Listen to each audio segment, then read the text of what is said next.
Hi dear friends, how are you. I hope आप सब बहुत अच्छे होंगे। आप देखिए, अब दिस क्लास में हम क्या शुरू कर रहे हैं, केमिकल काइनेटिक्स का ये सब concept collision theory of reaction rate. जो रेट ऑफ रिएक्शन है उसका थ्योरीज है। तो हमने अभी एक थ्योरी डिस्कस कर रहे हैं, that is collision theory. What is collision theory? Collision मतलब आप समझते हैं, कोलिजन मीन्स धक्का होना। सो कोलिजन थ्योरी क्या कहता है, all the reactants are made up of molecules. जो भी रिएक्टेंट होते हैं वो मॉलिक्यूल्स होते हैं, एटम की स्टेट पे नहीं होते हैं, ठीक है ना। All reactants are molecules. और ये जो मॉलिक्यूल्स है they are having always random motion in there that is at the reaction state. सभी क्या होते हैं, वो रैंडम मोशन में रहते हैं। उनका molecule all are in the random motion. Due to this random motion the molecules are colliding with each other. आप देखिए, 10 आदमी यहाँ खड़े हैं, अगर हम हमेशा इधर उधर भागते रहेंगे क्या होगा, अपने आप धक्का होंगे। तो वैसे ही जब मॉलिक्यूल हमेशा रैंडम मोशन में रहते हैं तो क्या होता है, उनके बीच में धक्का कोलाइड्स होते हैं। Due to that collision the reaction takes place. वो कोलाइजन जब होता है वो रिएक्शन होता है। लेकिन ये जो कोलाइजन है, हर collision is not responsible for the reaction. हर कोलाइजन रिएक्शन होता नहीं। जो कोलाइजन क्या होता है, थ्रेशोल्ड एनर्जी लेवल पे पहुंचता है। थ्रेशोल्ड एनर्जी आपको समझाया था हमने पिछले क्लास में, आप समझे थ्रेशोल्ड एनर्जी, एक्टिवेशन एनर्जी और पोटेंशियल एनर्जी। जो मॉलिक्यूल्स थ्रेशोल्ड एनर्जी पर पहुंच जाते हैं they only go for the reaction, otherwise वो रिएक्शन नहीं करते।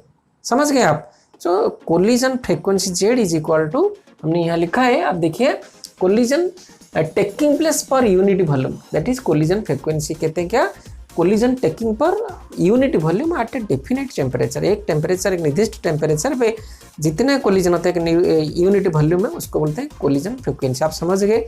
तो due to collision the reaction taking place. उसके बाद क्या लिखा है, chemical reaction takes place due to intermolecular collision. अगर रिएक्शन होता है तो according to collision theory only due to the intermolecular collision, यानी मॉलिक्यूल कोलाइड होने के बाद ही रिएक्शन होता है। अगर कोलिजन नहीं होगा तो रिएक्शन नहीं होता है, ठीक है ना। और this collision it's highest in case of gaseous molecules. ये कोलिजन कब ज्यादा होता है, गैस की। ये भी साधारण सा बात है। गैसियस मॉलिक्यूल्स में the gas molecules are very free, they are having the very random motion. लेकिन लिक्विड केस में उसका कम होता है और सॉलिड केस में बिल्कुल कम होता है। तो वो बोलते हैं गैसियस स्टेट में इसका कोलिजन का फ्रीक्वेंसी बहुत ज़्यादा है, that is 10 to the power 25 to 30 पर सेकेंड। इतना कोलिजन होता है पर सेकेंड। और क्या कहता है, only effective collision bring about the reaction. हमने अभी आपको बताया इफेक्टिव कोलिजन किसको कहते हैं, जो कोलिजन कहाँ पहुँचता है, उसका अगर थ्रेशोल्ड एनर्जी के साथ बराबर हो जाता है उसका एनर्जी लेवल। जो मॉलिक्यूल का और जो कोलिजन के समय पर जो मॉलिक्यूल का अगर एनर्जी थ्रेशोल्ड एनर्जी के पर पहुंच जाता है तो that only participate in the reaction, that leads to the reaction, otherwise नहीं लेते हैं। और क्या कहता है, an effective collision is that in which, हम इसको इफेक्टिव कोलिजन किसको बोल सकते हैं, जो number a possess energy greater than the threshold energy. मैंने आपको बताया अभी, थ्रेशोल्ड एनर्जी के बराबर या उससे थोड़े से ज़्यादा हो तो it will lead the reaction. और दूसरा, आर प्रॉपरली ओरिएंटेड। ये ओरिएंटेशन का मतलब क्या है, ठीक है ना। तो हम ये समझ में हमको यह बात आ गया अभी, जब रिएक्शन होता है that is due to collision. लेकिन कोलिजन में दो बैरियर्स है, क्या है, number 1 energy barrier, number 2 orientation barrier. क्या है, हम यहाँ लिख सकते हैं, नंबर 1 अभी हो गया एनर्जी बैरियर,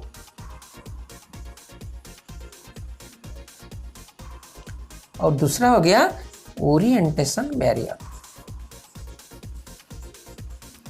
ये एनर्जी बैरियर क्या है, एनर्जी बैरियर हमने बताया जो मॉलिक्यूल का क्या होगा ना, इट विल रीच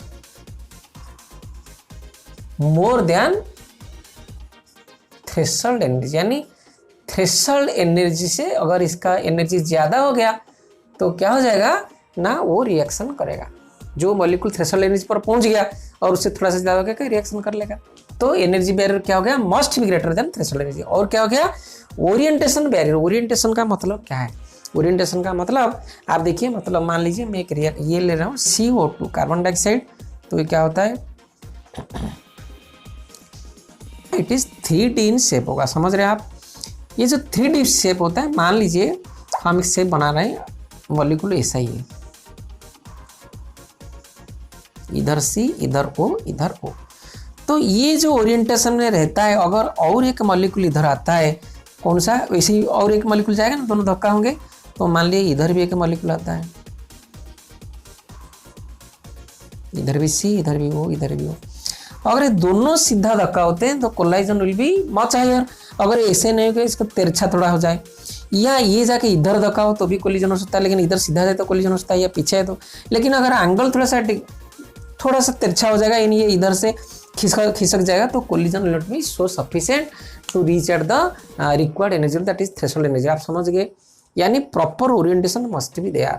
दो हाथ आ रहे हैं, अगर सीधा है तो धक्का होंगे, अगर ऐसे निकल गए तो क्या प्रॉपर ओरिएंटेशन नहीं हुआ। या हाथ जो दोनों ऐसे ही आते हैं, मान लीजिए हाथ तो ऐसे आया, ये ओरिएंटेशन भी बिल्कुल सही नहीं होगा, है ना। Orientation is not proper, orientation should be like this to get a proper collision. आप समझ रहे।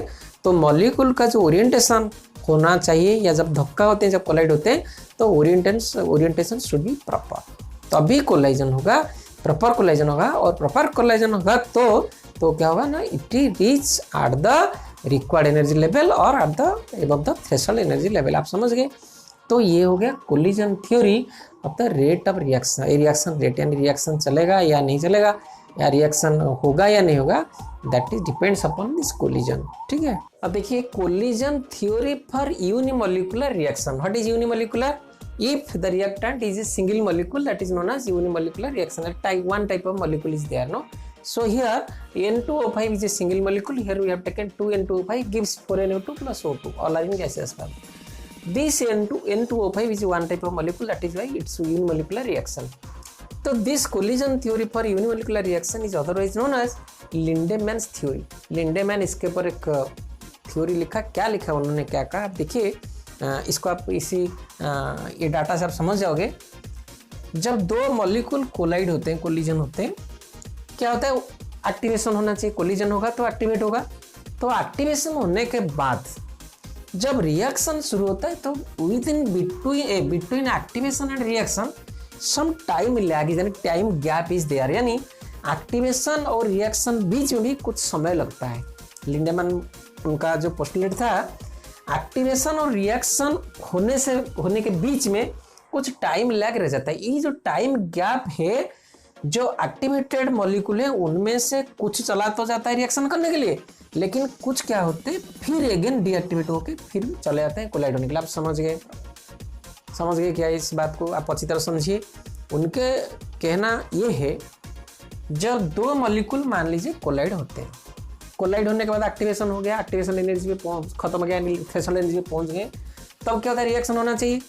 जब रिएक्शन होगा तो एक्टिवेशन के बाद कुछ मॉलिक्यूल तो क्या करते हैं, रिएक्शन कर लेते हैं, लेकिन कुछ मॉलिक्यूल क्या करते हैं, फिर में गो फॉर डीएक्टिवेशन, यानी डीएक्टिवेशन हो जाते हैं, फिर वो कोलाइड होने के लिए कोशिश करते हैं।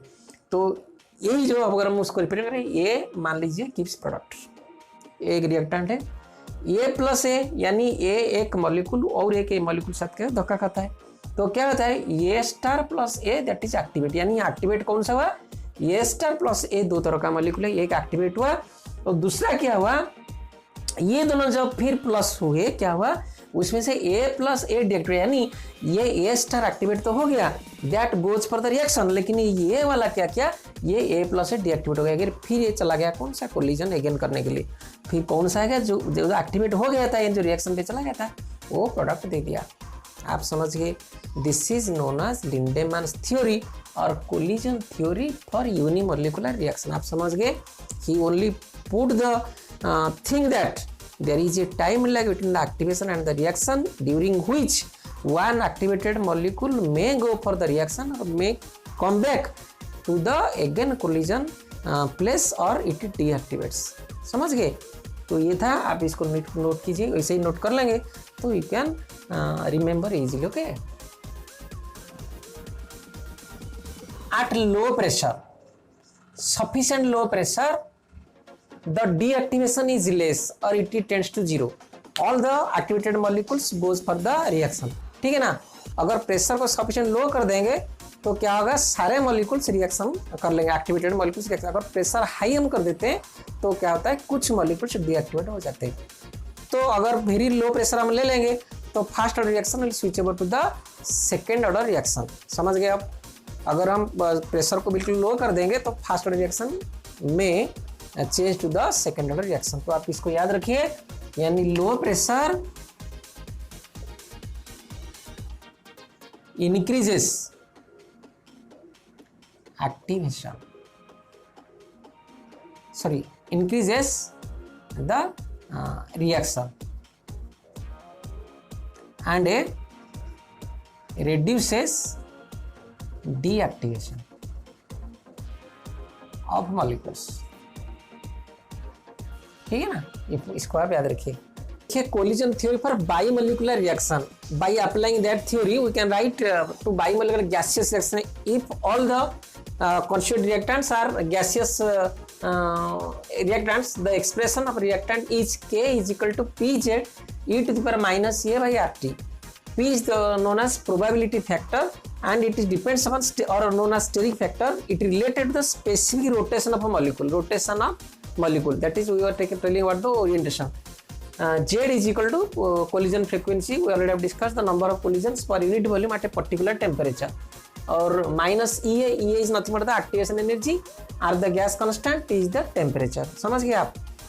तो यहाँ एक चीज आप याद रखिए, जिसका थ्रेशोल्ड एनर्जी ज्यादा होगा तो रेट ऑफ रिएक्शन कम होगा, जिसका थ्रेशोल्ड एनर्जी कम होगा उसका रेट ऑफ रिएक्शन बहुत ज्यादा होगा। क्योंकि थ्रेशोल्ड एनर्जी अगर ज्यादा होगा तो it needs much more energy to react और टू एक्टिवेट।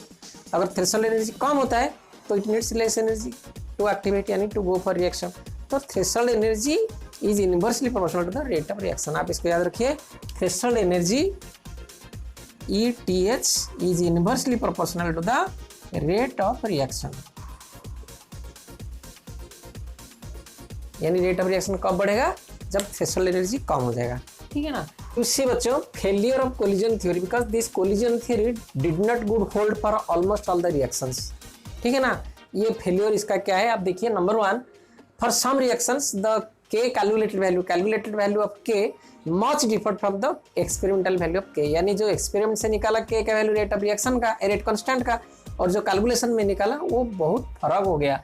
लेकिन कहाँ वो समान हुआ, बराबर हुआ, जब मॉलिक्यूल रिजिड थे, सिंपल मॉलिक्यूल थे, तो हमने लिखा है K is equal to K if, यानी calculated value is equal to experimental value of K rate constant if the molecules are simple rigid like H2O2 N2 etcetera. ठीक है ना। अगर रिजिड और सिंपल है तो इट ए गुड्स होल्ड, यानी ये फॉर्मूला जो दिया हुआ है ये काम करता है सही। दूसरा क्या है, factor P also introduce to account discrepancy. उसमें P फैक्टर दिए, जो स्टेरिक फैक्टर यानी जो रोटेशन फैक्टर दिए, तो उसको जो डिस्क्रिपेंसी आता है उसको कम करने के लिए वो डिस्क्रिपेंसी फैक्टर भी बहुत लंबा है, क्या 1 to 10⁻⁸ उसका रेंज था। तो that also leads to the failure of this theory. Again number 2, fails to explain abnormally high value of K for some reactions. कुछ रिएक्शन से उनका K का वैल्यू बहुत abnormally हाई है, उसका कारण क्या है ये भी एक्सप्लेन नहीं कर पाया। तीसरा, fails to explain the reaction rate of reversible reactions. In case of reversible reactions, it also could not explain what is the rate of reactions. समझ गए कोलिजन थ्योरी। अब चौथा, आखिर it is not possible to predict correct orientation of molecules. आप कैसे कर सकते हैं ओरिएंटेशन कैसा होगा, जो मॉलिक्यूल्स उसके बीच में बिल्कुल हाई स्पीड से चलते हैं उनका ओरिएंटेशन किस तरफ होगा, प्रॉपर ओरिएंटेशन होगा या नहीं, how can we predict. So all this failures lead to the last failure of this collision theory. ठीक है ना। अब देखिए, effect of temperature and rate of reaction, ये हमने बिल्कुल अच्छी तरह डिस्कस कर चुका है, फिर भी हम आपको बता रहे हैं अमेज़न जंगल में बहुत ज़्यादा आग लग सकता है गर्मी के दिन पर, because the temperature is very high at the hot summer. So the temperature increases the rate of reaction, ये आपको मालूम है। So number one, it increases the rate of reaction, it increases the rate of reaction if temperature increases। कितना increase करता है, मान लीजिए K T plus 10 degree Celsius divide by K T हम लेते हैं, इट विल गिव 2 to 3। अगर एक रिएक्शन है उसका रेट कांस्टेंट K है, टेम्परेचर T डिग्री सेल्सियस, समझ गए आप। और उसका हम 10 डिग्री बढ़ा देते हैं, तो ये दोनों का जो रेशियो होगा कितना हो जाएगा 2/3, यानी 2 से 3 गुना ज़्यादा हो जाता है रिएक्शन का रेट। तो इसको बोलते हैं टेम्परेचर कोएफिशिएंट। क्या बोलते हैं इसको? Temperature coefficient. तो इसका डेफिनेशन क्या लिखेंगे हम? The ratio between the increased the rate of reaction at increased temperature of 10 degree Celsius to the rate of reaction at T degree Celsius. समझ गए ना? तो इसको बोलते हैं क्या? Temperature coefficient. The ratio between the rate of reaction at increased, उस rate of reaction rate constant, that is rate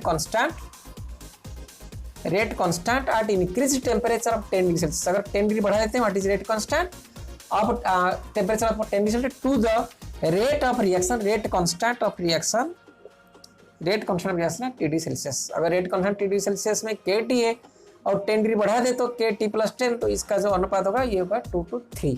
और ये कॉमनली क्या लेते हैं? 25 डिग्री से 35 डिग्री बढ़ा लेते हैं एट रूम टेम्परेचर से +10 डिग्री सेल्सियस कर लेते हैं, देखते हैं रिएक्शन से स्पीड कितना बढ़ रहा है। आप समझ गए? तो one the basic cause is that by increasing temperature the rate of the reaction very vigorously increased. आप देखिए दूसरा होता है it initiates reaction. This is important. दूसरा क्या है? It initiates reaction. इनिशिएट्स क्या होता है? ये रिएक्शन को शुरू होने के लिए मदद करता है, इनिशिएट करता है। कैसे? मान लीजिए आप एक लकड़ी ले रहे हैं, लकड़ी अगर ऐसे अपने आप जलेगा क्या? नहीं जलेगा। So long as we are not igniting it, हम जब तक उसको जलाते नहीं हो जलेगा नहीं। या दिया जलाते हैं, दिया वैसे ही जलता है क्या? अगर तेल डाले और उसमें धागा डाले और ऐसे ही जलेगा नहीं, उसको क्या होगा? हम लगाएंगे, मैचिस से लगाएंगे, इग्नाइट करेंगे तब भी वो चलेगा। तो that is known as initiation, यानी टेम्परेचर बढ़ाता है। जब हम इग्नाइट कराते हैं तो टेम्परेचर इंक्रीज होता है। So by increasing temperature the initiation starts. आप समझ गए? जैसे बुनसन बर्नर आप जलाते हैं लेबोरेटरी में, तो उसको इग्नाइट करना पड़ता है, ठीक है? तो इट इनिशिएट्स ऑल्सो रिएक्शन। कौन? This increasing temperature it initiates reaction, ठीक है? You see dear friends, another theory that is activated complex theory, ठीक है ना, for the rate of reaction is also postulated. That is, what is activated complex theory? To understand the activated complex theory, first we have to understand what is the activation energy. हमने आपको समझाया पहले बहुत से class में, लेकिन फिर भी मैं आपको बताता हूँ एक्टिवेशन एनर्जी आप बिल्कुल अच्छी तरह समझना चाहिए। मान लीजिए ये एक इसके अंदर एक बैलून है, बैलून के अंदर हमने H2 गैस भर रखा है, ठीक है? ये H2 गैस का अगर एनर्जी 17 जूल होगा, इसके अंदर H2 गैस का एनर्जी और 17 जूल होगा, तो बैलून फट जाएगा। That is known as threshold energy to burst this balloon. हम बोलते हैं अगर हम थ्रेशोल्ड एनर्जी बैलून को फटाना चाहते हैं तो बैलून कब फटेगा? जब इसका थ्रेशोल्ड एनर्जी है हाइड्रोजन गैस का कितना एनर्जी होगा? 17 जूल होगा। लेकिन हम जानते हैं जब गैस का अपने आप उसके अंदर क्या रैंडम मोशन होता है मॉलिक्यूल, तो उनका भी काइनेटिक एनर्जी है। तो पहले इसका जो ओरिजिनल काइनेटिक एनर्जी था दैट इज ER और हम EK बोलते हैं। इसका जो initial kinetic energy that possesses automatically by the molecules of the hydrogen, मान लीजिए 5 जूल है। तो अब हमको कितना एनर्जी देना चाहिए तभी फटेगा? Because we need EA is equal to E threshold minus ER, यानी E थ्रेशोल्ड से हम इसको घटा देंगे तो क्या निकला? 17 में से 5 इज इक्वल टू 12 जूल। हम इसको 12 जूल अगर देंगे एनर्जी इस बैलून को, तो बैलून में ऑटोमेटिकली बर्स्ट। आप समझ गए? तो ये होता है एक्टिवेशन एनर्जी का फंडामेंटल कॉन्सेप्ट। मेरे हिसाब से आप बिल्कुल समझ गए। जितना चाहिए रिएक्शन होने के लिए या बैलून फटने के लिए, और बैलून फटना एक रिएक्शन है, बैलून फटने के लिए जितना रिएक्शन चाहिए, एनर्जी चाहिए, उसको बोलते हैं थ्रेशोल्ड एनर्जी। उसके अंदर क्या है? That is kinetic energy. उसके अंदर क्या है? मॉलिक्यूल्स के और सॉलिड के बीच में पोटेंशियल एनर्जी हो सकता है, तो काइनेटिक एनर्जी क्या है? उसके बाद क्या हुआ ना, इसको कितना चाहिए और थ्रेशोल्ड में पहुंचने, तो दैट इज एक्टिवेशन एनर्जी। तो activation energy is the extra amount of energy required to reach at the threshold energy of that reactant. You have to remember this. हमने आपको पहले अच्छी तरह समझाया, फिर भी हम समझा रहा हूँ, आप इसको समझ लीजिए, ठीक है। तो हमने लिखा E is equal to ETH minus ER, ये आप समझ गए। तो जब कोई रिएक्शन होता है तो रेट ऑफ रिएक्शन कैसे, ये एक्टिवेशन एनर्जी के ऊपर डिपेंड करता है। तो ये rate of activated complex theory बोलता है जब कोई रिएक्शन अपने आप होता है, रिएक्शन होता है तो रिएक्टेंट्स क्या अपने आप मिलते हैं। कब मिलते हैं? जब they are attaining the threshold energy level. जब रिएक्टेंट्स थ्रेशोल्ड एनर्जी के ऊपर पहुंच जाएंगे तो अभी क्या होगा, रिएक्शन चलेगा। आप इसी ग्राफ को बिल्कुल याद रखना, दिस ग्राफ एक्सप्लेन्स एवरीथिंग। जैसे आप समझते हैं जब हम दौड़ता है कोई एथलीट गेम में, ओलंपिक्स गेम में हडल्स उसके आता है ना, हडल्स में उसको कितना एनर्जी चाहिए हडल्स जंप करने के लिए, that is purely equal to your activation energy. उसको कितना एक्टिवेट एनर्जी चाहिए वो हडल्स को जंप कर सकता है। यहाँ देखिए हमने यहाँ लिखा है वाई एक्सिस एक्स एक्सिस, यहाँ हमने लिखा है forward reaction backward reaction. This stands for ETH यानी threshold energy of the reactants. A plus भी रिएक्टेंट्स है और A प्लस के पास ER यानी इनिशियल काइनेटिक एनर्जी यहाँ है। तो अगर हम उसको E1 देते हैं कौन सा एक्टिवेशन एनर्जी, तो it reaches at the E threshold energy यानी E थ्रेशोल्ड एनर्जी पे पहुंच जाता है। तो यहाँ पहुंच जाता है तो दिस A प्लस भी is converted into activated complex. आप समझ गए, जब थ्रेशोल्ड एनर्जी रिएक्टेंट्स के बीच में हो जाता है, रिएक्टेंट्स का हो जाता है, they are combining with each other और they are reacting with each other, then they converted into activated complex. That activated complex the more stable state है और वो क्या करते हैं फिर दूसरे जो होते हैं उनके साथ रिएक्शन करें वो प्रोडक्ट में कन्वर्ट हो जाते हैं C+D। आप समझ गए।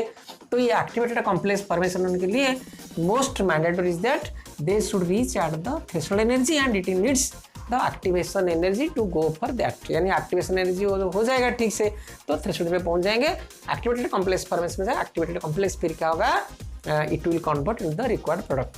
समझ गए। यहाँ रिक्वायर्ड प्रोडक्ट यहाँ लिखना है EP, यानी जब प्रोडक्ट फॉर्म होता है क्या होता है C+D प्रोडक्ट फॉर्म होता है और प्रोडक्ट का क्या होता है EP means the kinetic energy of the products और E2 क्या होता है that is activation energy of the product. अगर बैकवर्ड रिएक्शन हम देखेंगे आप समझिए ये डेल्टा H क्या है, ये जो होता है हमारा EP है, EP से ER के बीच में डिफरेंस क्या है डेल्टा H। प्रोडक्ट बनने के बाद अगर हम फिर रिएक्टेंट के स्टेट में लाते हैं तो ये डेल्टा H भी देना पड़ता है। क्यों ऐसा होता है भाई, कि रिएक्टेंट होने के बाद हम हर चाहते हैं हम I should stay at the minimum energy level.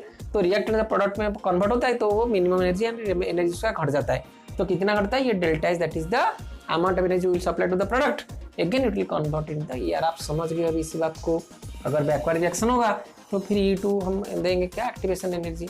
तो ये बिल्कुल फंडा है। आप देखिए जब तक रिएक्टेंट्स थ्रेशोल्ड एनर्जी लेवल पे नहीं पहुंचते हैं तो reaction alert carry out. Threshold energy level पे पहुंचने के लिए उनके पास ER है यानी पहला उनका अपना काइनेटिक एनर्जी प्रॉब्लम है। ये जो काइनेटिक एनर्जी है उसको बढ़ाने के लिए at the that is level of threshold energy we need activation energy. आप समझ गए। सो ये एक्टिवेशन एनर्जी पहुंचा दिया उसको कहाँ पे, थ्रेशोल्ड एनर्जी लेवल पे। यहाँ एक्टिवेटेड कॉम्प्लेक्स फॉर्मेशन हो गया। एक्टिवेटेड कॉम्प्लेक्स क्या होगा, फिर ये फॉर्मेशन हो जाएगा प्रोडक्ट पे reacting with other molecules present inside that. तो क्या हुआ, ये C+D फॉर्मेशन हो गया।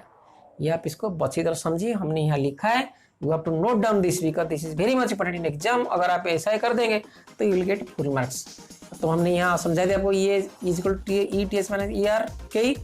तो अगर हम इसको ऐसे लें, मान लीजिए H2 प्लस I2, ये क्या है, H single bond H plus I double bond I, हमने इसको X बॉक्स में रखा है। तो ये क्या होता है, HHII सभी के साथ इंटरमोलिकुलर कोलाइजन करते हैं after the acquisition of threshold energy. यानी एक्टिवेशन एनर्जी जब पूरा सफिशिएंट मिल जाता है और जब पहुंच जाता है थ्रेशोल्ड एनर्जी के लेवल पे, so they are interactive with each other, the collision happens here, that is effective collision. तो क्या होता है, एक्टिवेटेड कॉम्प्लेक्स फॉर्म होता है। एक्टिवेटेड कॉम्प्लेक्स के बाद क्या होता है, HI plus HI that is product is being form. आप समझ गए, this is activated complex theory. Here also जब हमने कोलिजन थ्योरी पढ़ा था, here also collision is happening but at the level of threshold energy when we are supplying the required activation energy. आप समझ गए, इसको आप बिल्कुल नोट करना, ऐसे ही नोट करना so that you can easily right in the examination. ठीक है, देखिए बच्चों, this is also one of the important equation that is Arrhenius equation between the that represents the relation between temperature and the rate constant. Okay, you have to remember it because many questions numericals are coming on this equation. No, So this equation is k is equal to a e to the power minus a by RT, where k is equal to rate constant, E is equal to activation energy, R is equal to gas constant, T is equal to temperature, and A is equal to frequency factor. समझ गए? अगर हम both sides को log करें क्या होगा, ln k is equal to ln a e to the power minus a by RT is equal to ln a plus ln e minus ea by RT. So is equal to ln a minus ea by RT, because this is cancelled. So we can write ln a minus ea by RT. This is ln k. समझ रहे हैं आप? सो ln अगर हम इसको log में convert करें तो कितना का 2.303 k is equal to 2.303 a minus ea by RT. आप समझ रहे हैं इसको? तो ये बिल्कुल हम इसको ऐसे कर सकते 2.33 k is equal to 2.303 a minus ea by RT. अगर हम 2.33 कॉमन ले लें तो क्या होगा, k is equal to a log a, देखिए हमने log यहाँ भूल गया, log a, इधर भी log के हमने छोड़ दिया, log k. So log k is equal to log a minus ea by 2.303 RT. ये हमारा डिजायर्ड रिलेशन, डिजायर्ड इक्वेशन निकल गया. क्या है, log k is equal log a minus ea by 2.303 RT. Here k is the rate constant at a temperature T. Rate constant at the temperature T. अगर मान लीजिए हम टेम्परेचर T1 लेते हैं और ये क्या होता है, log K1 is equal to log A minus ea by 2.303 RT1. समझ गए? अगर log K2 लिखें क्या होगा, हम लिखेंगे log A minus ea by 2.303 RT2. ठीक है. अगर हम इसको इक्वेशन आई मानते हैं और इक्वेशन 2 आई मानते हैं और इससे इसको माइनस करते हैं तो क्या होगा, आप देखिए log K1 minus log K2 will be equal to क्या होगा, log A minus ea divide by 2.303 RT1 minus क्या होगा, log A, इधर ये प्लस हो जाएगा, plus ea divide by 2.303 RT2. समझ रहे? तो क्या हो गया, ये log K1 log K2 minus कितना हो जाएगा, implies log K1 by K2 हो जाएगा ना, इज इक्वल टू इधर ये दोनों क्या हो गया, कट गया. तो क्या रहा, इसको हम पहले लिख लेते हैं, ea divide by 2.303 RT2 minus ea divide by 2.303 RT1. और इसमें से कॉमन क्या लिख सकते हैं, ea डिवाइड बाई 2.303 R कितना होगा, 1 by T2 minus 1 by T1. This is log K1 by K2. So this is the our required relation for RNS equation. समझ गए आप? अगर हम इसको और थोड़ा ये लिख दें तो क्या हो जाएगा, log K1 by K2 is equal to ea divide by 2.303 R whole into T2 minus T1 divide by T2 T1. ये भी कर सकते हैं. So this is the equation you have to remember. आप समझ गए? मैं और एक बार समझाता हूँ. आप देखिए k is equal to a e to the minus a by RT. a हो गया frequency factor, that is a constant, और minus ea is nothing but that is activation energy, r gas constant, t temperature, r temperature t, k is the rate constant. तो हमने both side ln अगर करेंगे तो ln k is equal to ln a into the minus a RT. तो अगर ln a plus ये multiplication है तो plus ln e to the minus a by RT. तो ln a plus ln e cancel minus a by RT. So ln k is equal to ln a minus a by RT. ln को अगर हम convert करें log में तो कितना का 2.303 log k is equal to 2.303 log a minus a by RT. और क्या होगा इसमें, ये देखिए log k अगर 2.3 डिवाइड करें, इसमें करें, इसमें करें, इसमें करें, क्या होगा, log k log a minus a by 2.303 RT. अगर k की जगह में K1 लिखे, t की जगह T1 लिखे, बिकॉज T1 और t टेम्परेचर T1 मान लीजिए रेट कांस्टेंट K1 और टेम्परेचर T2 मान लीजिए k इज K2. सो हमने इसको लिख दिया और ये दोनों को माइनस कर दिया, log k1 minus log k2, इसमें से जब घटा दिया ये कैंसिल हो गया। अब क्या बचा, ये log k1 minus log k2 equal log k1 by k2 equal ये दोनों माइनस हो गया, तो इससे कॉमन ले गए 1/t2 माइनस 1/t1, तो हमने इक्वेशन पा लिया। इसको आप याद रखिए, इसके ऊपर जरूर एग्जाम में न्यूमेरिकल्स आते हैं, ठीक है, इसको बिल्कुल अच्छी तरह पे याद रखिए। Okay friends, you see this is the last segment of this chemical kinetics chapter, ठीक है। फोटोकेमिकल रिएक्शन हमने आपको पहले समझा चुका है, the reaction which initiates by the presence of light, that is known as photochemical reaction and it does not depend upon the concentration of the reactants। हमने example आपको पहले बताया था H2 plus Cl, हमने वही भी लिखा है photochemical reaction. One example H2 plus Cl2 Hb और H mu is equal to HCl, that is H mu is nothing but the frequency of that sunlight, no?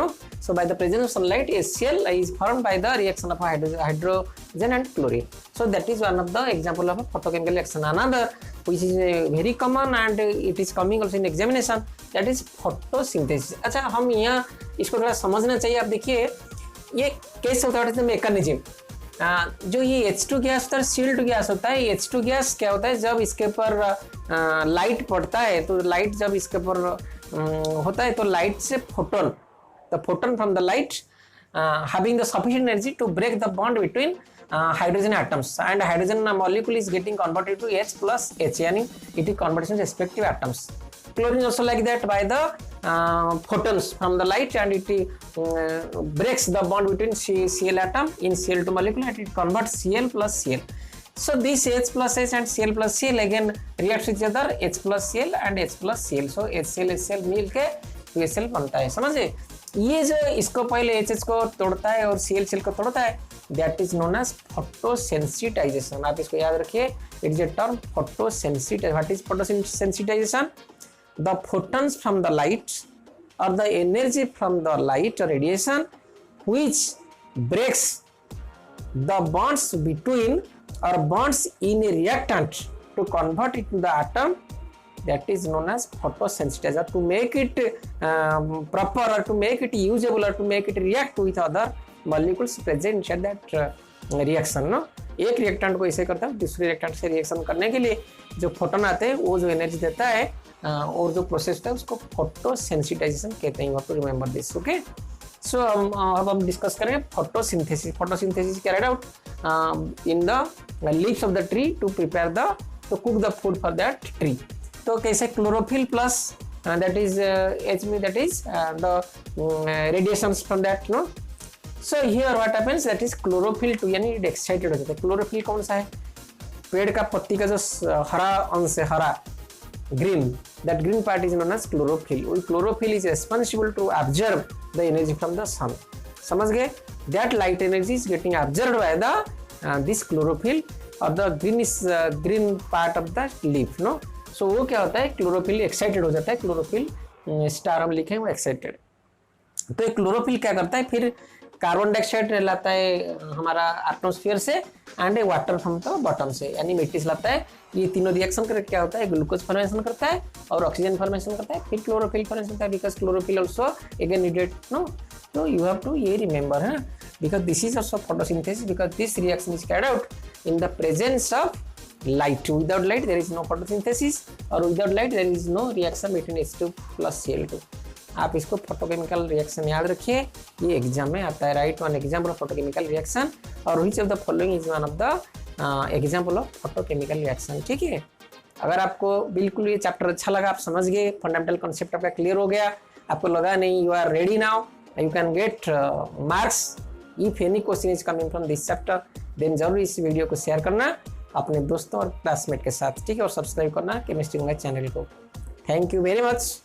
I am your friend, philosopher and guide teacher Ishwar Chandra Nayak. Thank you.